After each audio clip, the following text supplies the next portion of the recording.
António is going to present the slides in English and talk in Portuguese.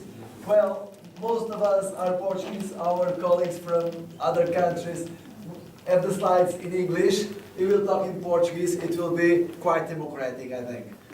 António, this is your home. Welcome.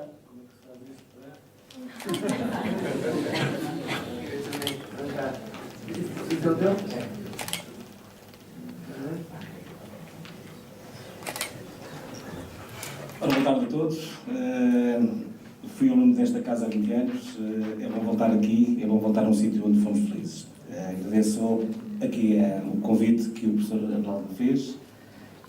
Gosto também de ver vários amigos que tenho aqui nesta plateia, amigos também já há alguns anos. O meu nome é António Nina. Fui também, tal qual como vocês, ou grande parte de vocês, aluno do MBA há 5 anos atrás. É bom, aconselho vivamente, penso que é uma experiência extremamente positiva. E nos últimos anos a minha experiência profissional passou, grande parte dela, pela gestão tanto de pequenas e médias empresas de base nacional, portanto, de capitais e nacionais. O tema, portanto, que me foi proposto foi a gestão, portanto, em tempo de crise. Eu vou fazer, portanto, dividir em 3 pequenas áreas. A primeira, portanto, falar dos desafios das pequenas e médias empresas. A segunda, falar das oportunidades que podem vir aí da crise ou do tempo de crise, e aqui abordar em concreto a recuperação de negócios ou de ativos. E o terceiro caso, no caso pessoal, de uma indústria à qual estou hoje intimamente ligado, portanto, a indústria de vestuário. Pode ser a crise uma oportunidade para as empresas se reinventarem? Pode. Eu penso que sim, quer dizer, portanto, faz parte também de uma discussão que todos os dias temos que fazer nas nossas empresas, de nos reinventarmos, de nos discutirmos. A gestão pode ter 2 vertentes, portanto, uma perante um cenário de crise. Uma estratégia defensiva, é aquela que nós, grande parte das vezes, estamos mais habituados, o chamado downsizing, corte de custos, o corte de investimentos, os cortes cegos, que nós hoje estamos tão habituados. Ou uma estratégia ofensiva, que é, aproveitando as pechinchas que existem no mercado, investir um pouco às cegas, sem olhar a grande estratégia. Provavelmente a melhor estratégia é aquela que pode ter resultados mais frutuosos. Pode ser uma combinação das duas políticas, combinando, portanto, os movimentos defensivos, com focos, portanto, com objetivos de cortes cirúrgicos, com movimentos, portanto, ofensivos, fazendo investimentos cirúrgicos também, portanto, em áreas de investimento e desenvolvimento, e tudo aquilo que nos traga uma maior proximidade, portanto, aos nossos clientes. Selecionei, portanto, após alguma reflexão, 4 aspectos que eu penso que são hoje alguns problemas, mas também desafios para as empresas portuguesas. O primeiro, a análise dos investimentos, ou que critério é que devemos ter ao fazer investimentos. Um segundo, é um tema que está muito em voga hoje, que é o baixo nível de capitalização das empresas das PMEs portuguesas. Um terceiro, a reduzida apetência para movimentos de fusão e de aquisição. E a quarta, um reduzido nível de associação. Análise de investimentos. Esta crise acabou por revelar ou de pôr a nu algumas estratégias que muitas das empresas adotaram em ano passado, também fruto do investimento, do financiamento barato e abundante, de investimentos perfeitamente desmedidos e desproporcionais face à atividade que elas tinham. Todos nós conhecemos casos de empresas que investiram em instalações que são sobredimensionadas face à atividade que têm. Hoje, de facto, temos que ter um critério mais efetivo, portanto, na análise desses investimentos, e temos que pensar em investimentos que nos permitam melhorar em muito a produtividade das empresas, no caso de empresas industriais, também de serviços, a produtividade, portanto, é uma das medidas tem que estar sempre e 100%, do que investimentos que nos permitem aumentar a capacidade. Porque a capacidade, normalmente, ela hoje existe. Um dos temas que eu acho mais interessante na gestão e que se põe grande parte das vezes a qualquer empresário que pense em aumentar, em crescer, em abrir novos caminhos, é a questão das fronteiras das empresas. O que é que são as fronteiras? É para onde queremos ir, qual é a dimensão que queremos para a nossa empresa. E aqui, põe-se a questão da integração vertical, dizer assim, estou aqui a um determinado nível, produzo um determinado bem, um determinado serviço, vou se calhar, quer dizer, portanto, chegar até ao consumidor, ou então, portanto, compro matéria-prima, portanto, a uma determinada empresa, se calhar eu vou produzi-lo. acho que é das reflexões que mais... normalmente pensa sempre que se vai buscar, portanto, uma margem adicional sem pensar nos custos que essa margem implica e no desconhecimento que nós temos. Eu, pessoalmente, sou muito crítico relativamente a estratégias de integração vertical. Outras vezes é na questão, portanto, da estratégia, portanto, de integração horizontal, abarcar novos produtos, portanto, alargar a gama de produtos. Tem que ser decisões muito bem pensadas, tem que ser decisões... podemos falar disto um bocadinho mais à frente, quando vos apresentar o nosso caso prático, que eu acho que foi, esta discussão, foi uma discussão em moda, portanto, nos anos 90, em que toda a gente dizia, portanto, que para uma indústria ter sucesso em Portugal teria que ter marca, teria que estar perto aí do consumidor. Acho que é uma discussão, portanto, é uma análise que podemos refletir. Segundo aspecto, nível de capitalização das empresas. Diz-se hoje, portanto, que o baixo nível de capitalização que as nossas empresas têm é um inibidor, portanto, para a vitalidade das nossas empresas. É um facto. Portanto, as empresas que temos hoje, o nível de endividamento das nossas pequenas e médias empresas é muito elevado e com a volatilidade que a atividade bancária teve nos últimos anos tem efeitos bem nefastos na atividade delas. Portanto, fala em depender muito, portanto, das decisões bancárias que ainda hoje, quer dizer, um banco que era bom há 6 meses atrás, portanto, uns meses depois, portanto, deixa de o ser. Como reverter esta situação? É uma discussão do momento. Quer dizer, fala-se muito em que, nos últimos meses, aqui no país, temos falado de facto em que poderão ser fundos de capitalização, poderá ser, portanto, processos de capital de risco. Eu, pessoalmente, ao nível das PMEs, portanto, eu não acredito muito nestas soluções e não confio. Penso que boas políticas poderiam ser, portanto, incentivos fiscais para a capitalização, portanto, e das empresas, eliminando duplas tributações ou fazendo deduções, portanto, fiscais para as entradas de capital nas empresas. Já há alguma coisa, portanto, mas são ainda relativamente baixas. Um outro aspecto, que já vamos falar também à frente, portanto, tem a ver com incentivos a fusões e aquisições, que no nosso país são praticamente inexistentes. Portanto, não há um mercado efetivo e ativo de compra e de empresas. Não é? Terceiro aspecto de desafio para as pequenas e médias empresas tem a ver com a reduzida apetência para as fusões e aquisições. Porquê? Talvez um pouco devido ao caráter familiar das empresas, em que as pessoas se apegam demasiado às empresas, acham que são deles, passam para filhos, passam por uma terceira geração e depois acabam, porque naturalmente as pessoas podem deixar de ter apetência para geri-las. Esse penso que é um aspecto. O outro aspecto tem muito a ver, penso eu, também com a forma de estar de nós portugueses, que somos muito apegados a um sentimento de posse e a um sentimento de propriedade, custa-nos vender alguma coisa.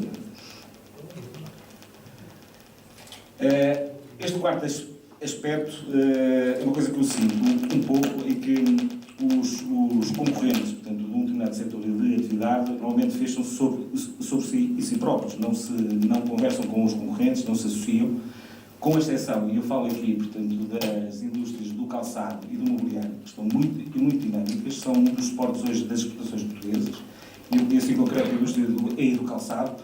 A própria associação do setor foi pioneira no desenvolvimento de novos métodos e tecnológicos, hoje aplicados à indústria com grandes resultados. Passando ao outro tema, portanto, uma oportunidade na crise, portanto, recuperação de ativos ou de negócios. Hoje, eu penso que, portanto, temos assistido à queda de várias empresas, portanto, à insolvência de várias empresas e, normalmente, portanto, eu penso que não há negócios maus, há negócios mal geridos. Se os ativos existem, portanto, os ativos de empresas que acabam por não ter sucesso, e temos tido vários exemplos, podem ser hoje, para quem tem essa capacidade de gestão, para quem tem essa capacidade de chegar ao mercado, podem ser uma boa oportunidade. Quais são as alternativas perante uma insolvência de uma empresa? A liquidação pura e simples, tendo separada dos ativos, portanto, e divisão do resultado pelos credores. Penso eu que é a opção pior. As outras duas poderão ser a revitalização das empresas. Não funcionam no nosso país. Pessoalmente sou muito crítico destes processos dos PERs, CIREVs, por aí, quer dizer, que não há histórico, não há histórico no nosso país, nem há apetência para a recuperação efetiva aí de empresas. Já um terceiro aspecto, tenho vivido várias questões destas com algum sucesso, que é a questão, portanto, da compra dos estabelecimentos ou dos ativos, portanto, e depois recuperá-los com novas lógicas de gestão. Quais são as vantagens, portanto, da recuperação e de empresas? No fundo, a reduzida valorização dos ativos, quer dizer, um ativo hoje, uma fábrica, um edifício fabril, não vale pela área de construção, ao contrário daquilo que nós pensávamos até há 4 ou 5 anos atrás, vale por aquilo que lá permite fazer. Então, nós hoje completamente é diferente. Até aqui há uns anos, os empresários pensavam que tinham um edifício e que ele valia X euros no metro quadrado de construção. Então, é uma coisa perfeitamente errada. A outra vantagem é a possibilidade de alterar a gestão, mudar a gestão com novas dinâmicas, portanto, e novas ideias.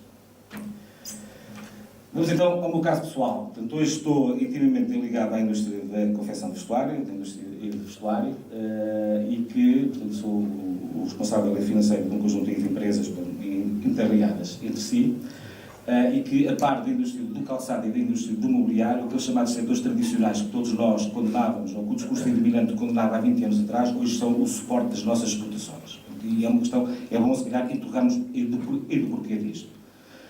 Relativamente à indústria e do vestuário, aponto 4 razões para que ela hoje apresente uma dinâmica especial. A primeira é o Made in Portugal, que está na moda, como sinónimo de qualidade e vendo no mundo. Trago-vos aqui uma fotografia que mandei tirar ontem, de um casaco de uma marca que todos nós conhecemos, uma marca portuguesa. Quer dizer, é um dos nossos únicos clientes portugueses, ou o nosso único cliente português, mas que é praticamente toda exportação, que está exposto ao Dubai, a Singapura, à Malásia, e é lá que está a crescer. E um dos fatores que o faz vender, portanto, nesses destinos é ter aquela etiqueta, não sei se vê bem, Special Edition Made in Portugal. Portanto, isto é um elemento hoje diferenciador. A Sakura, é o cliente, a Sakura, grande parte, provavelmente, dos casacos que vende aqui em Portugal são feitos aí na China, não têm sequer, portanto, a etiqueta, portanto, aí de origem. Para vender no Dubai é muito importante ter esta etiqueta.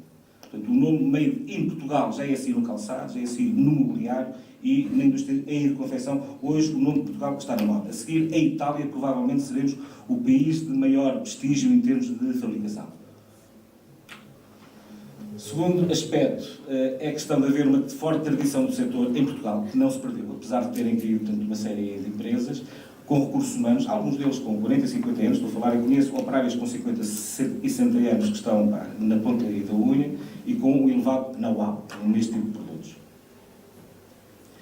Há aqui outra questão que tem a ver com não só, portanto, é importante aqui a questão dos recursos humanos com forte know-how, mas também as zonas onde estão inseridas, são quase clusters, portanto, que existem em termos locais.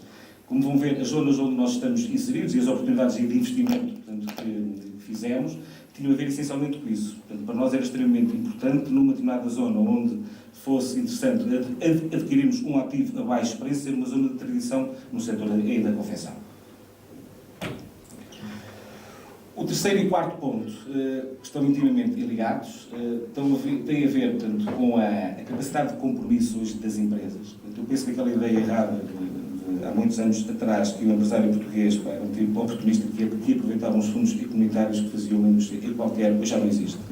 Sobrevive quem é responsável e quem é capaz de estabelecer compromissos. E por outro lado, e este para mim é o mais importante, aquilo que nos distingue da concorrência asiática e alguma coisa também, portanto, do Norte de África, embora o Norte de África não seja, portanto, não é um concorrente indireto em termos de qualidade. A Ásia sim, a Ásia já fazem coisas muito boas. É que hoje, e devido também à crise, os nossos principais clientes são as grandes cadeias de retalho internacional, já não fazem encomendas de milhares de peças, fazem cada vez mais encomendas de um número mais reduzido de peças. Encomendam diversas vezes, tanto ao longo das estações. E isso exige que estejam próximos dos produtores. E tem que ser produtores nos quais confiem e nos quais sejam capazes de estabelecer compromissos. A CBI acaba por ser, portanto, a empresa principal. Ela foi fundada, portanto, em 1997. Ela própria e da aquisição do estabelecimento industrial de uma empresa na altura que estava insolvente. Foi a empresa indicada, portanto, pelo IAPMEI como representante aí de Portugal, portanto, num seminário, num congresso do European SME Week em 2011, portanto, precisamente como um caso exemplar de recuperação aí de empresas. E hoje é constituída por um grupo ainda jovem, quer dizer, portanto, o acionista principal tem 52 anos, a segunda linha, portanto, quadros na casa dos 40 anos, com uma atividade comercial significativa e trabalha diretamente para as grandes cadeias de retalho internacional. a Máximo Dutti e Pedro DLR e a Carolina Herrera, portanto, em Espanha. A Sakura, o nosso cliente português, mas que é um cliente de exportação. A Sand e a NN07 são clientes dinamarqueses. A Sand, portanto, ela é exposta a todo o mundo, tem corners, portanto, nas principais lojas de uma marca topo nórdica, mas com corners, portanto, em todo o mundo. A Ted Baker é um cliente relativamente recente nosso, é um cliente interessantíssimo inglês. Eden Park, um cliente francês. Elgance, também um cliente espanhol. Um cliente recente que está a crescer muito também. O que é que aconteceu com a crise e que nos fez disputar esta opção de mais investimento? Portanto, desde 2009, nós já tínhamos uma rede muito significativa para satisfazermos as encomendas dos nossos clientes. Tínhamos já uma rede muito significativa de subcontratados, empresas nacionais, que, entretanto, caíram. Portanto, foram e desapareceram e que nos causaram também alguns problemas, portanto, de satisfação e das encomendas. Adicionalmente, fazíamos também muita subcontratação em Marrocos de produtos de menor valor acrescentado, onde tivemos alguns problemas em termos de compromisso e, essencialmente, de contrafação. Não podemos pactuar com este tipo de ideias. Perante isto e perante as oportunidades que apareceram no mercado nos últimos anos, desde 2011, investimos na criação de 3 novas unidades industriais, 2 em Portugal, portanto, e uma em Cabo Verde. Portanto, inicialmente, a empresa original tem sede em Mangual, tem hoje 300 empregados, produz 800 carros por dia. Em 2011, comprámos a massa insolvente de uma empresa que tinha fechado 2 anos antes. Hoje temos uma empresa nova com 190 trabalhadores, que produz 400 casacos por dia e 500 calças. Em 2013, final de 2013, portanto, início deste ano, concretizámos um investimento da compra de um complexo industrial aqui mais perto de Coimbra, portanto, onde estamos a dar agora os primeiros passos, onde já temos 110 empregados e fazemos 350 casacos por dia. E em 2013 iniciámos também um projeto em Cabo Verde, também que está relacionado também com a compra de um estabelecimento que já existia, onde fazemos um produto mais básico, de menor valor acrescentado, que são calças, onde já temos 200 empregados, que foi uma alternativa para nós excelente àquilo que fazíamos em Marrocos, mas é um investimento totalmente controlado por nós, quer em termos de qualidade, quer em termos também de cumprimento de prazo de entrega e de compromisso. É um investimento que me agrada a mim pessoalmente muito, costumo lá ir, porque é um país que, de facto, apresenta níveis de paz social e de estabilidade espetaculares. Quais são as vantagens deste tipo de investimentos? Haverá também algumas desvantagens. É a aquisição de ativos subavaliados, por um lado. Por outro lado, a disponibilidade de mão de obra com um alto nível de qualidade e com tradição, portanto, no setor. A aquisição da unidade industrial em Cabo Verde, que é um país com altos níveis de paz social, permite-nos oferecer aos nossos mesmos clientes a quem vendemos um produto de maior valor acrescentado, um produto de menor valor, tendo um leque mais alargado de produtos. E permitiu-nos também consolidar a nossa posição perante os nossos principais clientes, ganhando também algum peso e alguma força. No conjunto dos nossos clientes temos um base, que acaba por ser a Máximo Dutti, que tem um peso pode ser perigoso, representa entre 50% a 60% do nosso volume de negócios, mas que acredito que hoje também, portanto, o nosso grupo aí de empresas, possa ser também um fornecedor já importante para eles, que já poderão também ter alguma dificuldade em perder. Por fim, este é já o último slide. Portanto, o conjunto das empresas tem volume de negócios na casa dos 22 milhões de euros, um EBITDA de 1,2 milhões e emprega 600 pessoas em Portugal e 200 pessoas em Cabo Verde. Qual é o nosso maior desafio? O nosso maior desafio é conseguir ser, à semelhança daquilo que o calçado, de uma forma mais rápida, já o fez, porque também começou antes, conseguir ser produtivo em produtos de maior valor acrescentado, produzindo mais pequenas séries. Não é difícil, quer dizer, portanto, com muita responsabilidade, com muita flexibilidade e com quadros e com recursos humanos. Muito obrigado.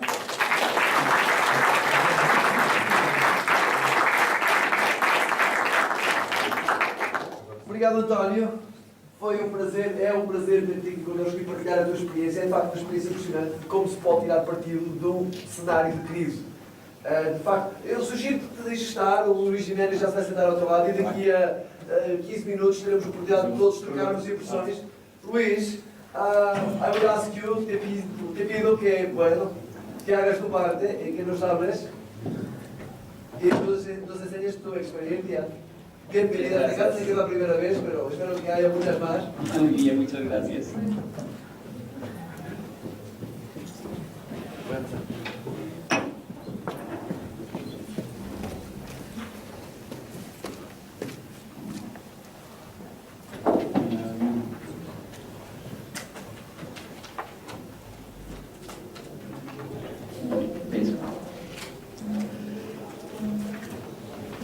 Well, I feel molto obligado about this invitation. I will run my conference in English. Some of my colleagues prefers when I talk in English because they say I go straight to the point because I don't have enough vocabulary. When I talk in Spanish, I talk a lot. So I will run the presentation in English. If you want, I can switch to Spanish, not Portuguese, because it's very difficult for me. But I want to invite you to see a piece of a very nice movie with a very nice lesson at the final of this presentation. So I will go run quickly through the slides in order to you have the opportunity to remember this lesson, because it's easy to remember a movie than a professor. Okay, I will talk about the risk management in research, development, innovation, and entrepreneurship. This is very important because Einstein said that the necessity or the crisis is the great opportunity for inventions, for inventive steps. So we have the opportunity to create new things. It's risky too, but we have the mood that we need to take the challenge. You are a gaming generation. Most of you gaming with all the equipments. It's true. You used to game with the, I don't know, which is the name. My son has one. Yes, with the smartphone or the stations. Okay, so I will use this metaphor in order to explain the things, the strategies that we need to use in each of these elements of innovation. Because entrepreneurship means challenging complex challenges. So innovation means adding value by doing something really new. In both cases, the risk is very high, but the reward for those who decide to play is high too. So in crisis is the moment to take this risk. In research, we need to play detectives. It's very important for the researchers because they used to invent the hot water. So it's very important to use very, very smart the small money that we have. So we need to follow in the prior art, doing competitive intelligence in the scientific, technological, and commercial part. It's easy for a researcher to do the work with the scientific search, but it's difficult to convince them to search in patents, and more difficult to convince them to search in commercial way. And sometimes it's very important because sometimes the researcher thinking a very nice product, they didn't see the product, but the product is there in one country, in the US. So I always recommend, for example, it's very easy to use search using Google Images. I am a food engineer. My students start to have a lot of ideas, and I use the image of Google and find the product that they think is very innovative in seconds, because this is the powerful search. So it is important to use it. When you do the search, you can recognize windows of opportunities, potential partners, and competitors. So it's very important to do the work, to following the prior art, because it is important to not invent the inventions that we already have in other countries. In development, it's like playing with Legos. We need to testing, adjusting, and scaling.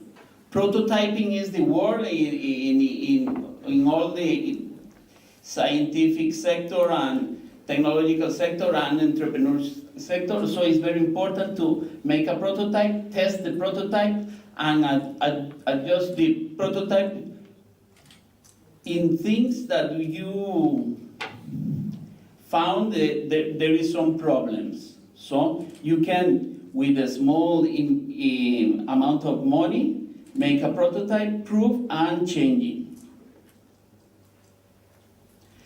And in innovation, we are playing in interactive theater with the consumers.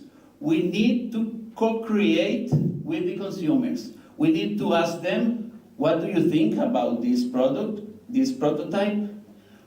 How do you improve this? And which do you prefer if we add these characteristics, this feature, or this one? It's very important to co-create with the market in this time, because the market is very sophisticated in the way they want to use the money, because there is not enough money. So you have to learn from the consumers. And with entrepreneurship, we are playing house. I don't know if the traduction is correct. In Spanish, we say, vamos a jugar de casita. Cuando somos pequeños, tenemos, uno es el esposo, otro es la esposa, y hacemos cocinita y comida, y jugamos de casita. Emprender, entrepreneurship is the same. So we need to start shaping the corporate team, because the team is very important in order to strengthen the market and getting ahead of competitors' moves. Because there will be competitors' moves if you have a new product or a new process. So you have to be prepared. And then for conclude, I have a very nice lesson. I hope the video function and have song, because I didn't prove it. This is from Lego Movie. It's between the difficult decision between the creativity and innovation and the quality work, the most no risk way of action. So I want to put this lesson, because the answer is in between. It's not too risky, but not too safe. Let's see his work.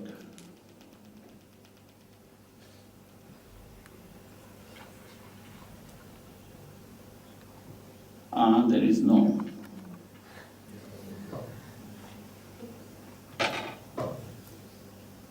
I need help with the video volume. Sabe compor som. Onde é que está o problema? Tem que se ligar lá em cima. Sabe? Ah?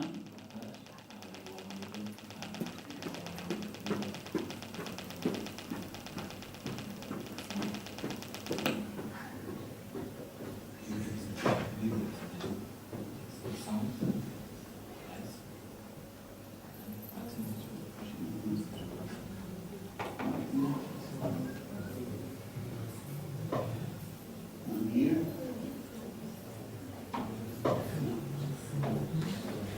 Let's see.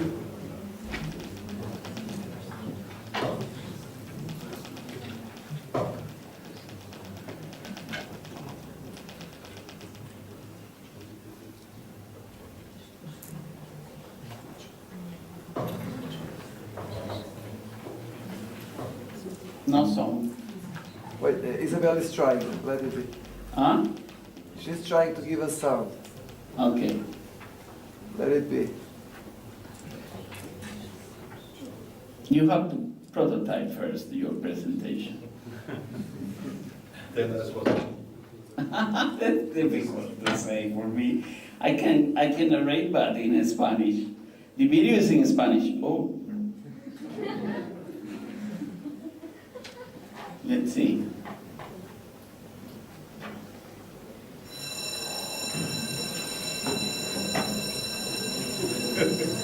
The best. We finish?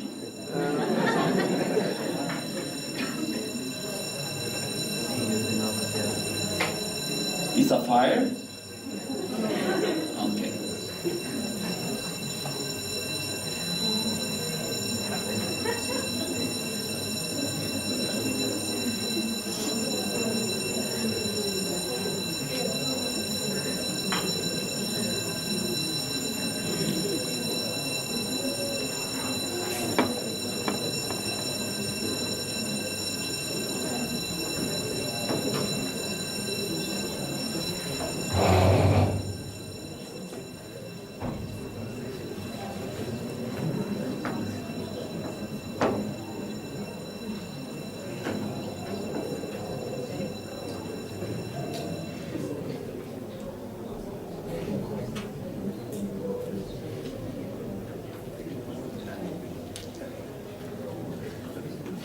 No?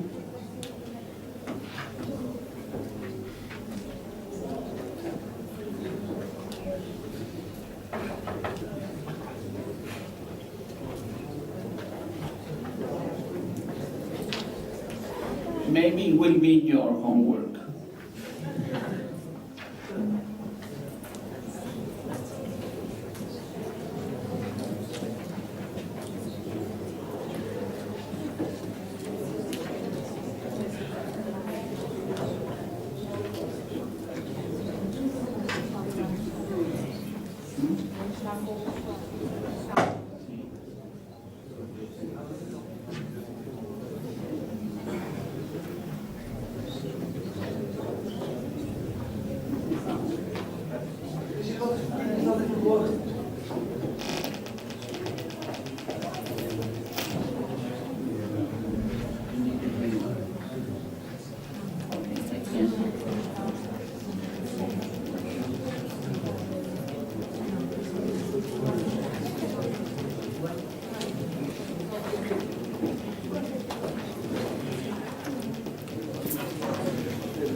Luís, talvez melhor empezarmos um debate.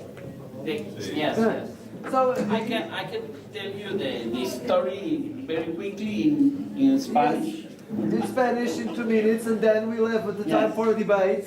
We have questions Okay. for you. Thank you, but okay. Try This to- picture, esta película es muy interesante porque presenta dos posiciones. La posición de los maestros constructores que son muy creativos y que sin embargo no se organizan en grupo, y de la persona que usualmente es muy corriente y encuentra la posibilidad de ordenar a este equipo. La respuesta siempre está en esta conjunción de personalidades para lograr crear cosas nuevas, pero también enfocadas en las posibilidades reales de un mundo con crisis. Les recomiendo la película porque es bien clara respecto a este tema y sobre la necesidad de que estemos a mitad de camino entre ambas opciones, la pasión por crear cosas nuevas y el enfoque para ubicarlo dentro de las posibilidades del mercado. Vale, Muy bien. muchas gracias, Luis.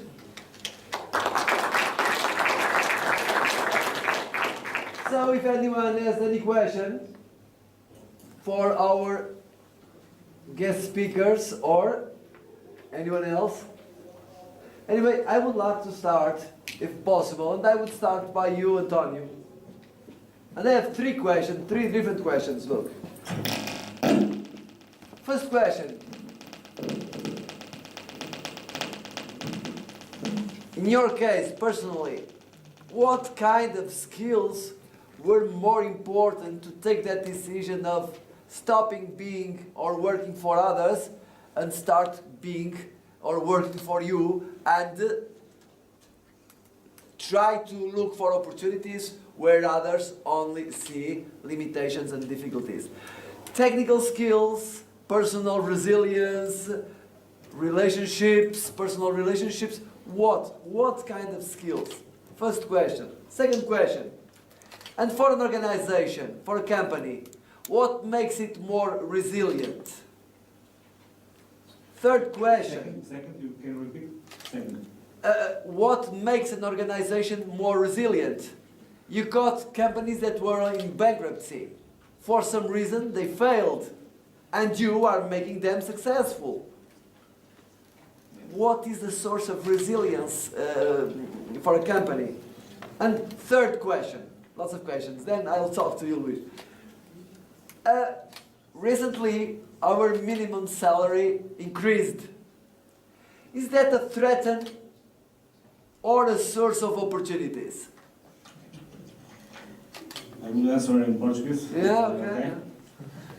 Pronto, a primeira questão, portanto, a motivação para deixar de trabalhar para outros e criar o próprio negócio, embora eu não seja aqui o empresário, portanto, principal, acaba por ter uma parte de capital de uma empresa ou outra, mas tem a ver com características pessoais, com os personal skills. Uma delas principal é a motivação para.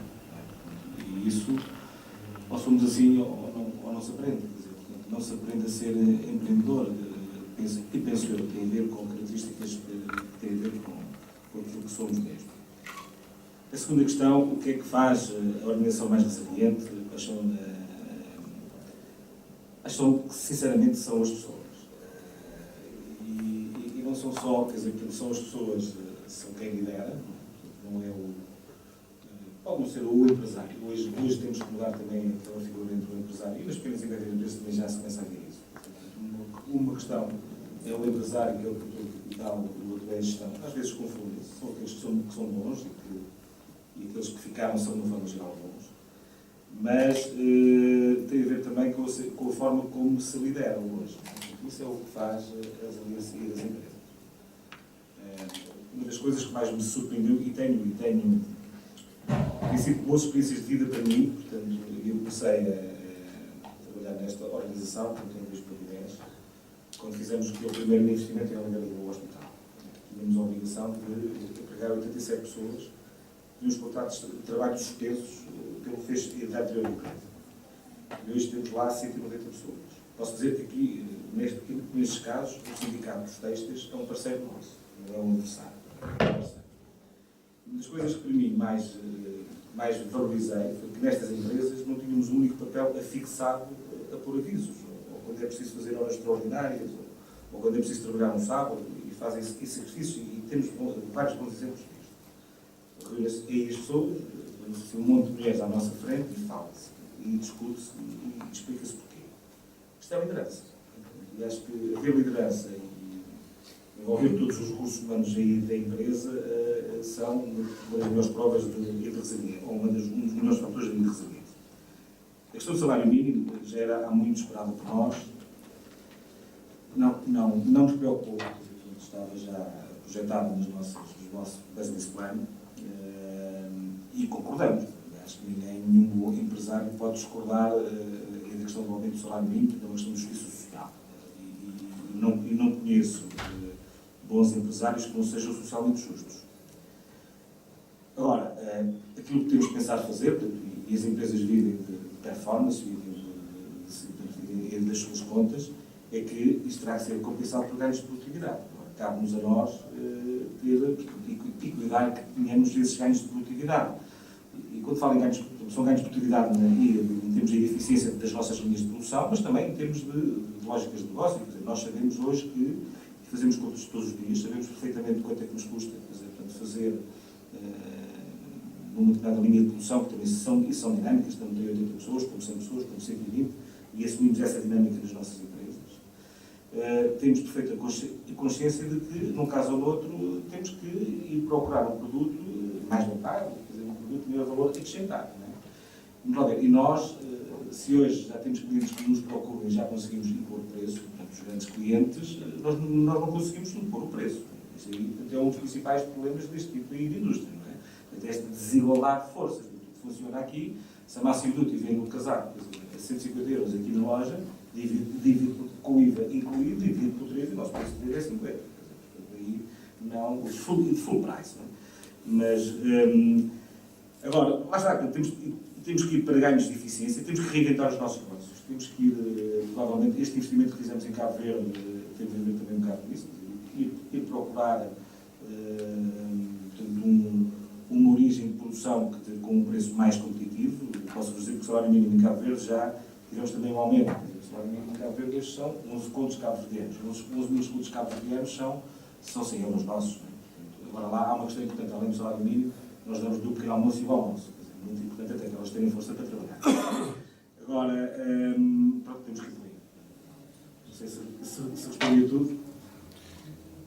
Sim, eu queria insistir só mais um bocadinho. É que não sei se recordam, o engenheiro Belmiro, há uns 2 ou 3 meses atrás, disse aquele disparate, que é um semi-disparate, mas é um disparate, de que os trabalhadores alemães são 6, 7 vezes mais produtivos e por isso ganham 6, 7 vezes mais. E na verdade, e eu acho que tu puseste a coisa admiravelmente, é que se nós tivermos que pagar mais, teremos que ser mais imaginativos e teremos que arranjar forma de ter produtos por os quais vamos cobrar mais. Não há negócios maus. Há negócios bem e mal geridos. Eu não percebi nada deste setor e hoje vejo uma das marcas do topo e da confecção e do vestuário é a Brunello Cucinelli. Não sei se alguém já viu, ainda é feita em Itália. Portanto, há uma aldeia em Itália que é uma fábrica da Brunello Cucinelli. Claro que vamos a uma loja da Brunello Cucinelli e, no sobretudo, a estava em Madrid, no sobretudo, vendido a 3.000 e tal euros, ou seja, com o preço de 3.000 e tal euros. Mas lá está, é possível uma indústria ainda destas existir em Itália. Agora, claro que todos nós pensamos, este tecido é um tecido italiano, isto é um charuto, é um tecido italiano. Provavelmente não foi feito em Itália, foi acabado em Itália. Foi feito, se calhar, na Turquia ou na Bulgária. Mas esta globalização que nós todos temos que fazer. Agora, o nosso concorrente direto é a Ásia? Não. E quem produz em Ásia, a China hoje olha essencialmente para o mercado interno. Quer dizer, não olha e só atende a clientes como as H&M's e outras dessa dimensão. É o Norte da África? Não. Quer dizer, os nossos clientes são estes. E são estes clientes hoje que não conseguem fazer, ou podem fazer naqueles produtos, nas t-shirts, nisto, naquilo, quer dizer, nas calças de ganho, quer dizer, agora num tipo, para ter um casaco lavado, tingido, de qualidade, Portugal, penso que hoje é competitivo e amanhã também terá que ser competitivo. O salário aumenta, temos que agradecer a energia, temos que, quer dizer, temos que combater, lá está, uma lógica de contenção de custos, contenção de custos, mas esta questão do salário é socialmente justo e não há dúvida nenhuma que, eu gostava daqui a 1 ano ou 2 estar aqui e estar a dizer, nós conseguimos subir a produtividade em X. E a produtividade depende de quem der. E atenção que nós, e este tem sido para mim interessante, porque ver pessoas que tinham a perspectiva de pessoas que trabalhavam numa empresa, a empresa vai à insolvência, estão um ano no desemprego, e de repente aparece alguém que reativa a empresa, que lhes dá um novo emprego, e elas têm, grande parte das vezes, 40 ou 50 anos. É engraçado ver que estas mulheres dão tudo aquilo que têm. Portanto, que é uma coisa perfeitamente admirável. Portanto, não é um emprego descartável. Quer dizer, uma pessoa com 40 ou 50 anos não é uma pessoa descartável. Isto socialmente toca. Agora, a indústria de base tradicional era aquela indústria que estava condenada há 20 anos atrás. Há pouco falava eu aí das fronteiras. Qual era o discurso dominante há 20 anos atrás? Esta indústria não podia sobreviver se não tivesse marca, se não tivesse perto aí do consumidor. Todas aquelas que mudaram, lá está, que decidiram alongar na cadeia vertical e que se puseram a ter marca e a ter lojas, e vários casos, grande parte delas caíram. Aliás, a única cadeia de retalho internacional que está a vencer, e de retalho portuguesa que está a vencer, é a Sargur, porque ela própria se internacionalizou. Portanto, isso só faz retalho. Quem sabe vender, que está perto do consumidor, sabe vender. Quem sabe produzir, sabe produzir. Agora, quem sabe produzir e for para o negócio e da venda, pode ser possível, tem que ser gerido de uma forma completamente autónoma, nem se podem condicionar as duas estratégias. Não é? Nós estamos a tentar, agora temos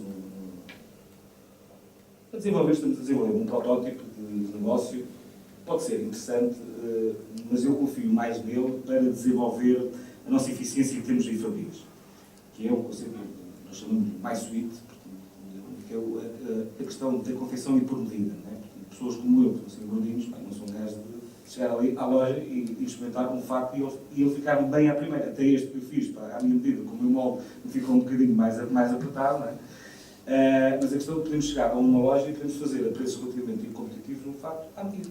Não é? E que a barriga fica escondida, para que não sobra aqui tecido, não é? Quer dizer, já há marcas que o fazem, fica extremamente caro. Eu não confio que esse negócio seja importante para nós em termos daquilo que possa ser negócio, portanto, de venda, que está perto aí do consumidor, mas sim naquele desafio para nós é ser produtivos ao fazer medidas dentro de fábrica. Que é uma coisa que quebra completamente aquela lógica da produção em massa. Não é? E esta lógica que o calçado há 15 anos atrás fez, eu quando comecei a trabalhei numa multinacional de auditoria e o meu primeiro cliente era uma empresa de calçado, com 6 mil trabalhadores, uma empresa alemã de calçado. E tinha 6 mil trabalhadores na zona de Felgueiras. Essas empresas, 3 ou 4 anos depois, desapareceram todas. E é engraçado, e faz parte dos case studies até dos MBAs, a balança do comercial e do calçado inverteu completamente. Hoje vendemos muito menos par, mas o valor até aumentou. Não é?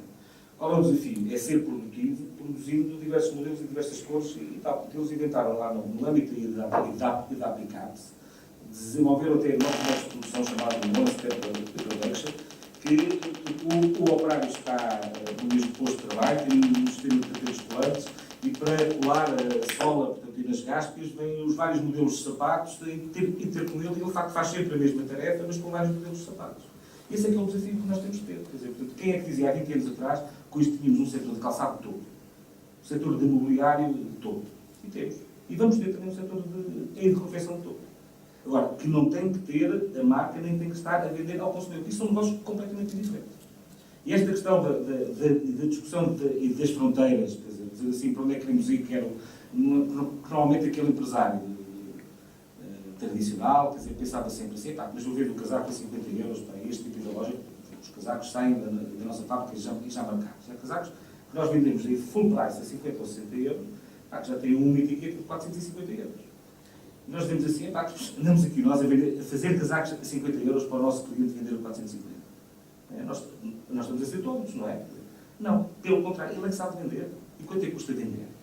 Nós dizemos assim, eu vender este perto do meu cliente e vou-me apropriar da margem. Está bem, mas eu sei fazê-lo. Quanto é que custa vender? E esta é que é a discussão que eu acho que devemos ter, é a discussão estratégica quando decidimos alargar os nossos negócios, quando decidimos crescer. O que é que sei fazer?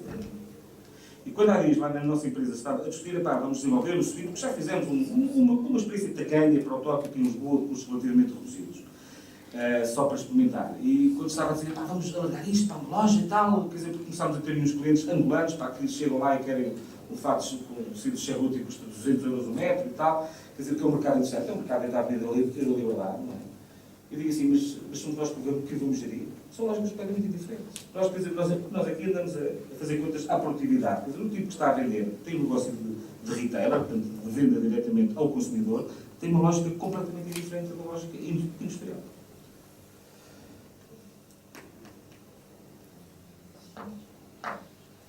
Perguntas?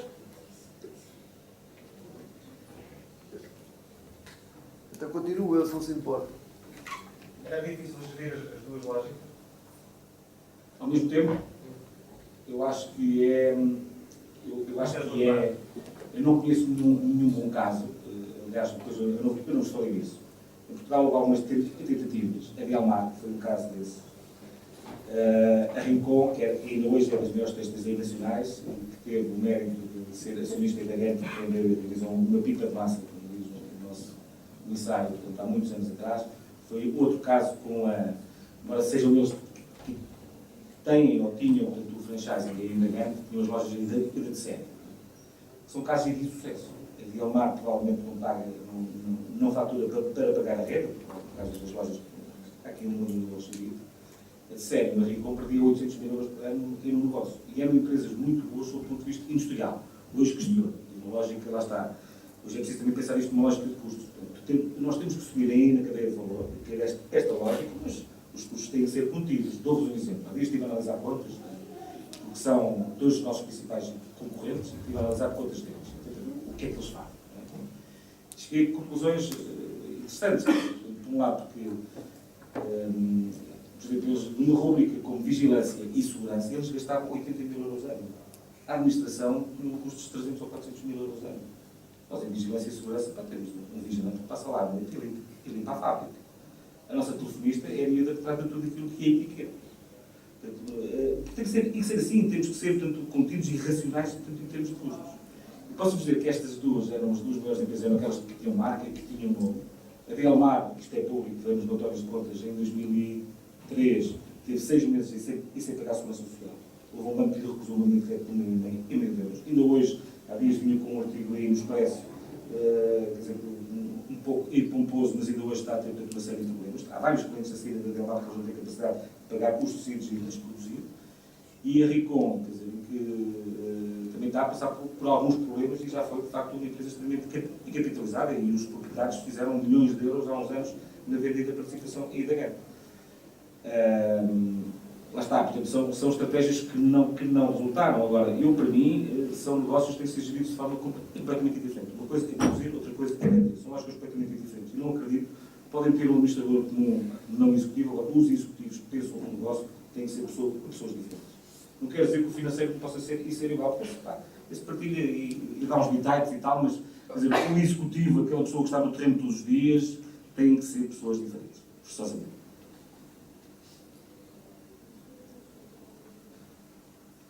Mais. O senhor já tinha essa visão de, quando pensou nas ideias de alavancar aqueles negócios, já naquele setor em específico, ou surgiu de alguma sinergia que o senhor já tinha anteriormente? Não, vamos lá ver. Esta empresa, eu colaboro há muitos anos nestas empresas, ela já nasceu em 97. Estas ideias vão se desenvolvendo quando estamos todos os dias aí no terreno, a pôr as mãos na massa. Agora não posso lhe dizer que fazer o MBA ajuda. Não, você está no mestrado de gestão. Sim, ajuda sempre. Quer dizer, esta questão crítica, pensar de uma forma crítica é as coisas. Não é? O discurso comum era este, ainda para muita gente é este, dizer assim, eu tenho a fábrica, eu vou vender ao consumidor. Não é? Ou então eu compro uma matéria-prima aquele tipo ali que me produz ao lado, eu vou fazer uma fábrica igual. Não é?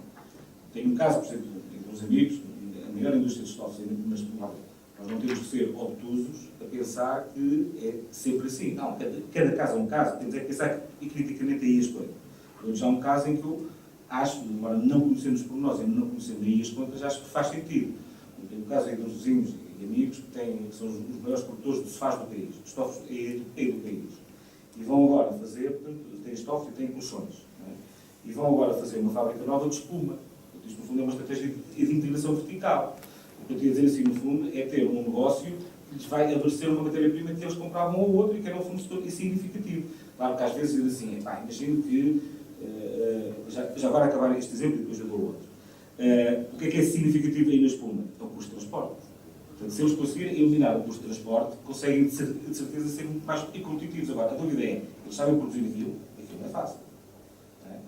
Outra questão, por exemplo, imagino que há uma matéria-prima que é essencial e que envolve, sei lá, questões de sigilo, interessa eliminar, questões que interessa eliminar, interessa ter uma estratégia de integração vertical, portanto, não temos de ser assim. Agora, temos que ser, temos que pensar criticamente aí as coisas e debater.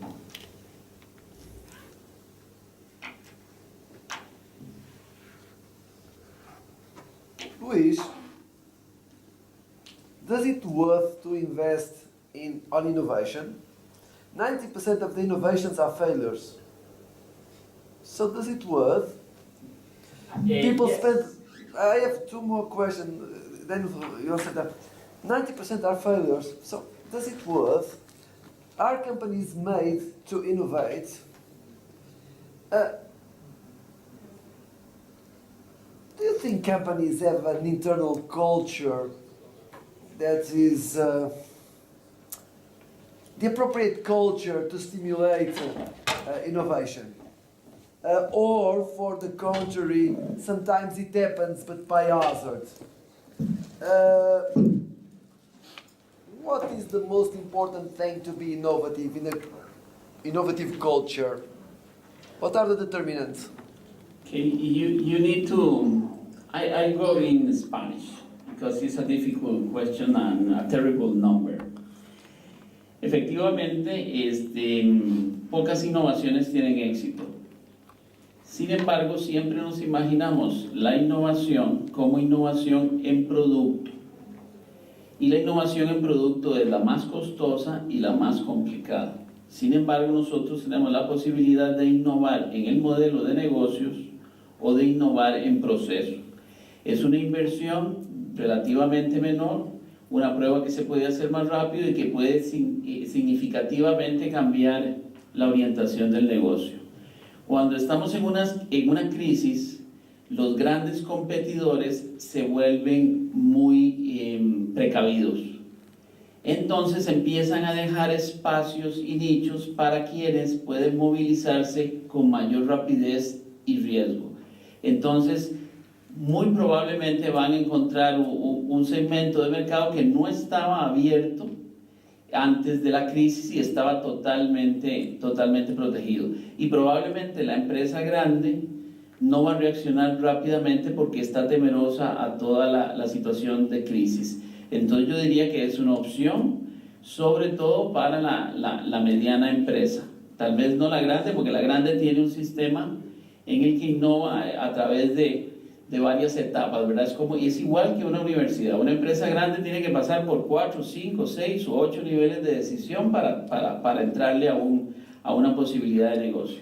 Una empresa pequeña o mediana tiene la opción de moverse y innovar en el modelo de negocios es la tendencia actual y aprovechar algunos gaps que se dan alrededor de las crisis. Es una inversión. Nosotros hemos investigado en Costa Rica cuáles son las empresas más exitosas a la hora de innovar en exportación, porque al final son las innovaciones más interesantes porque estás enfrentando a competidores globales. Y lo que encontramos es que las empresas que más innovan y tienen más éxito son las que están conectadas a lo que está ocurriendo en el mercado, organizan dentro de su empresa de manera explícita un esfuerzo hacia la innovación y tienen capacidad de hacer alianzas estratégicas. Entonces, al final, no es necesario que incorpores muchas de las cosas que necesitas para generar un nuevo producto o servicio. Podés aliarte con otros actores del sistema. Y por eso es que la innovación en modelo de negocios resulta tan atractiva para tiempos de crisis. Pregunta para los dos. Question for both of you. For you, Nina, your experience as an MBA student. For you, as someone that lives at university. You have studied logistics, finance, strategy, teamwork, leadership, whatever. Tell me the three main topics, the three main subjects that you remember the most and that you think, oh, well, those were really critical to make me what I am. Tough question, I know.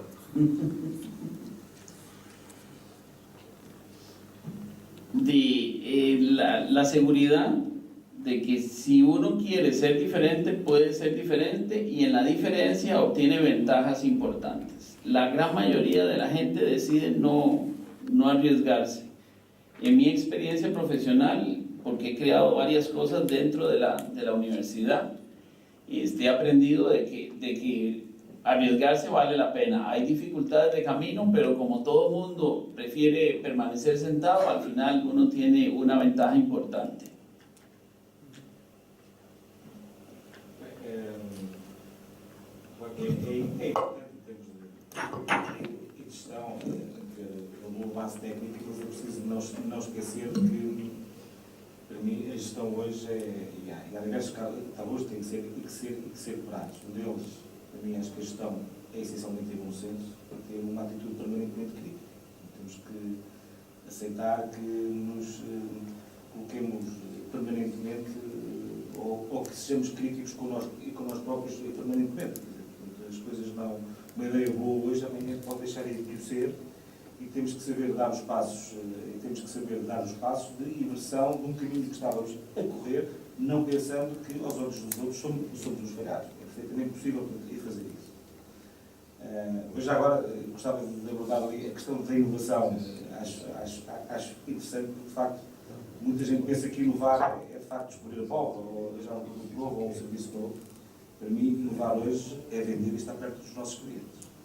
Tudo aquilo que seja, de facto, arranjar novas formas de nos relacionarmos com os nossos clientes, novas formas de sermos mais competitivos e deles nos preferirem a nós, isso para mim é inovar. Eu tenho visto inovação nos setores mais tradicionais que podemos ver. Eu tive uns anos, dou-vos um exemplo, e já comentei com pessoas que estão aqui, tive uns anos ligado ao imobiliário e desenvolvi uma forma de negócio e de arrendamento, até vendo aqui o tipo de pessoa, o tipo do mercado-alvo, que é o mercado do zero a onde penso que inovámos aí um bocadinho e tivemos sucesso, e esse sucesso perdurou no tempo. Quer dizer, inovámos como? No tempo do arrendamento. Começámos a fazer arrendamento a partir de 3 meses, toda a gente fazia o arrendamento a partir de 1 ano. Na forma como as pessoas nos pagavam, na forma como nos relacionávamos, isso hoje é inovar. E são coisas simples, é um setor tradicional. Inovar não é descobrir a pólvora, inovar não é ter a lâmpada, não é ter o gênio do Aladino. Inovar é vender. Inovar é vender, e ter uma relação sustentável com os nossos clientes.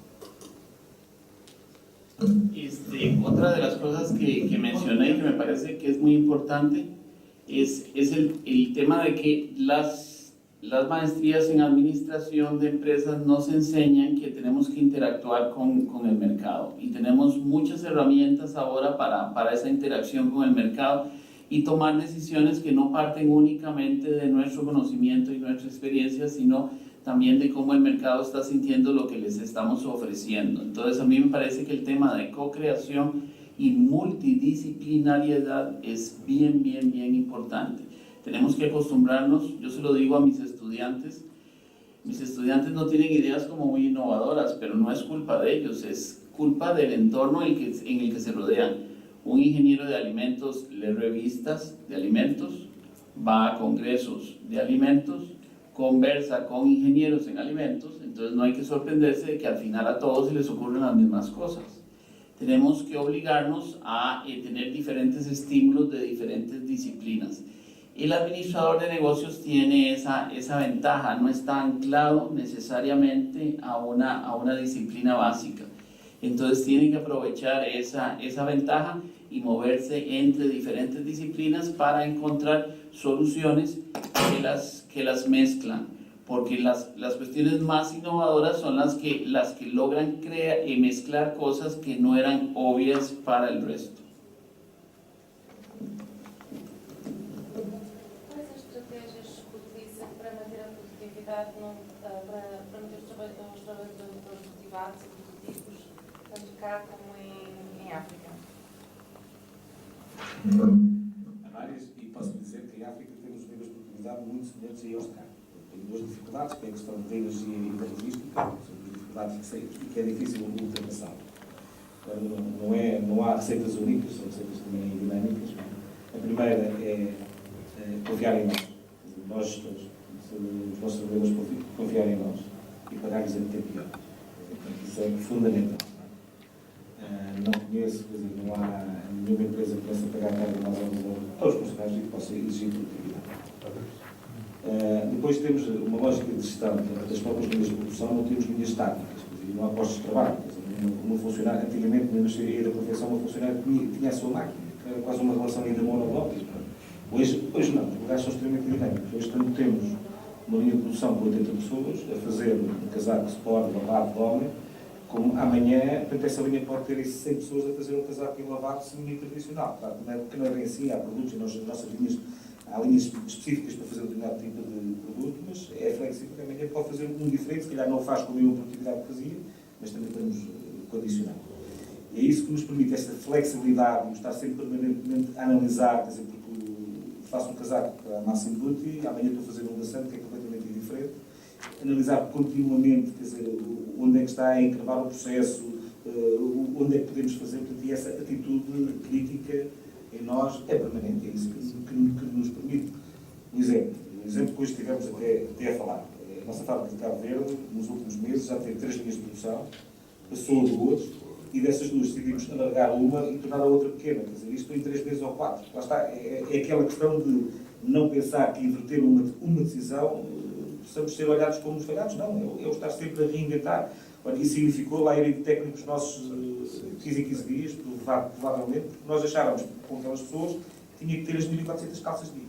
E a solução vai ser uma solução completamente diferente daquilo que tínhamos há meio ano atrás, que era ter 3 linhas de produção. Hoje é ter uma linha grande a produzir 1000 calças de dia e ter outra pequena a produzir 400. Não porque faço ideia, quer dizer, não sou técnico, não é? Mas é esta reinvenção permanente, deixarmos tudo o que temos que fazer, não ter medo de errar e de alterar as nossas decisões, não ter esta noção da estática e das empresas, depois faz um bocadinho diferente dos outros. E incutir esta política ao nosso pessoal. Quer dizer, o pessoal tem que achar que o nosso futuro, quer dizer, não é só o nosso, quer dizer, que estamos aí na gestão, mas também delas, quer dizer, o nosso futuro passa por isso e pela responsabilidade. Agora, pagar até pior. A nível da responsabilidade social, como empresário, fica só com o pagamento profissionalmente? Vamos lá ver. Algum empoderamento, por exemplo, uma projeção de melhorar as linhas de produção. Hoje em dia existe a tecnologia que se pode melhorar as linhas de produção, tirando postos de trabalho. Não, neste setor não. Mas neste setor não. É uma indústria de mão de obra intensiva. Este setor é efetivamente uma indústria de mão de obra intensiva. A evolução tecnológica não é uma evolução tecnológica no sentido de substituir pessoas por máquinas, é no sentido de ter máquinas um bocadinho mais económicas do ponto de vista energético ou que façam melhor uma determinada operação em termos de prensagem, máquinas um bocadinho mais sofisticadas. É uma indústria de mão de obra intensiva e provavelmente vamos continuar a ter. A responsabilidade social não é só através do pagamento antecipado, através do respeito e pelas pessoas e deixar que, de facto, não temos políticas sociais que tenhamos, a não ser. Não temos assim nada especial, temos formação, esta atenção permanente aí às pessoas, alguma informalidade que também é necessária. Por exemplo, há uma das coisas que me orgulha nesta organização, que é e dos locais onde estão inseridos no interior do Distrito de Guimarães. E 600 pessoas, nós não temos, e no momento de crise, temos no máximo 20 milhões de salários.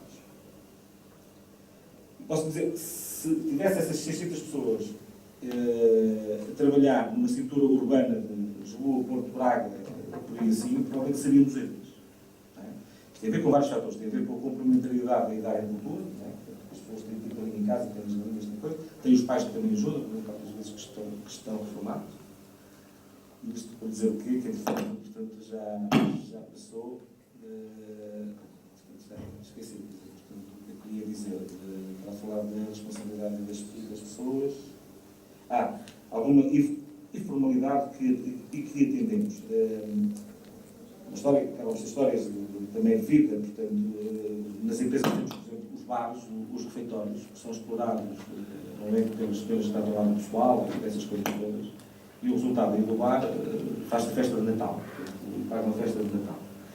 E elas têm a autorização nossa, aqueles dinheiros informais, para acudir a situações de emergência.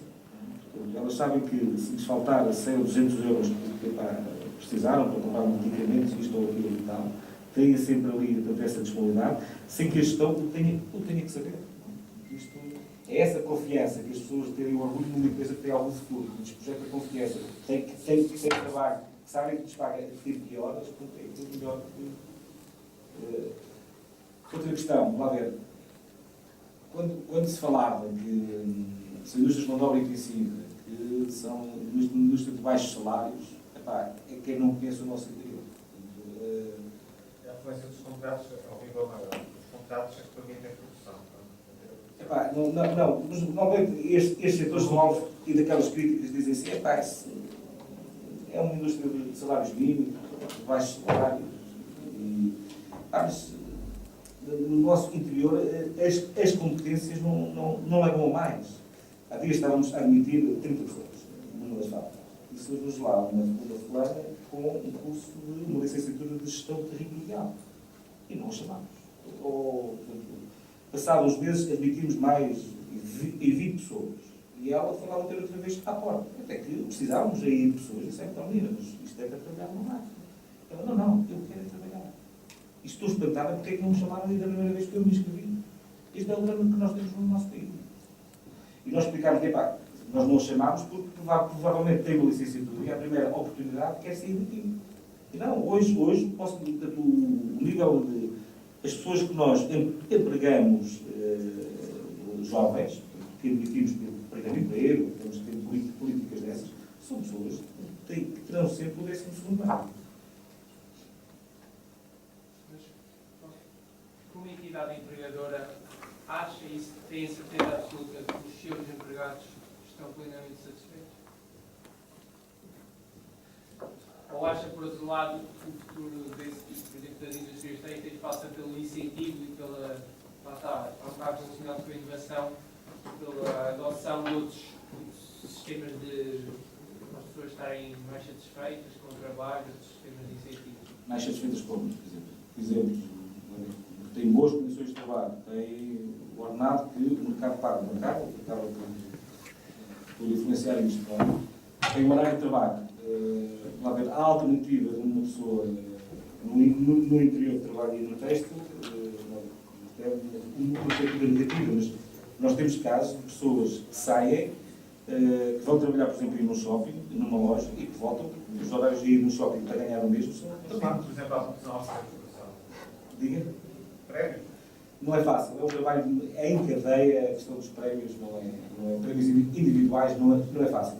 Queremos e estamos a analisar isso, eles são os prémios coletivos, participação e resultados, aí concordo totalmente. Prémios individuais não é fácil. Prémios individuais há um determinado nível, ao nível de desfias e de direção, ao nível não é fácil.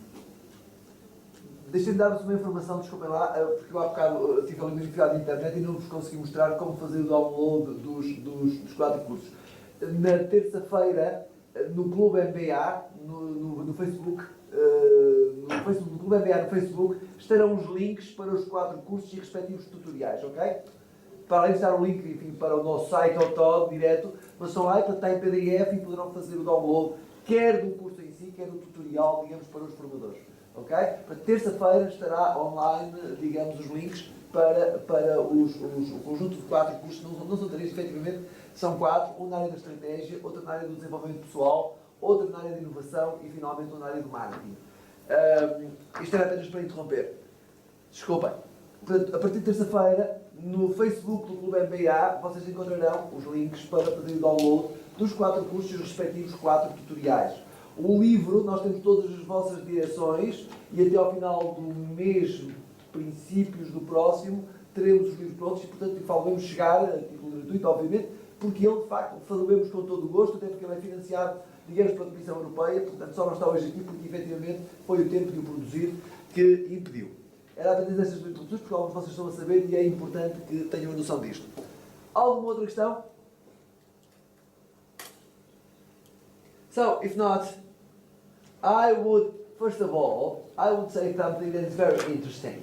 Look, it's Friday night, almost 9 o'clock. Time to think about some caipirinhas, gin tonic, and so on. And we are here at our School of Economics, hearing and talking about crisis, how to deal with crisis, how to face a crisis scenario. That's absolutely grateful for us to see you here, to see you interested in these subjects. We are going to do lots of them, like this one. Thank you for your attention.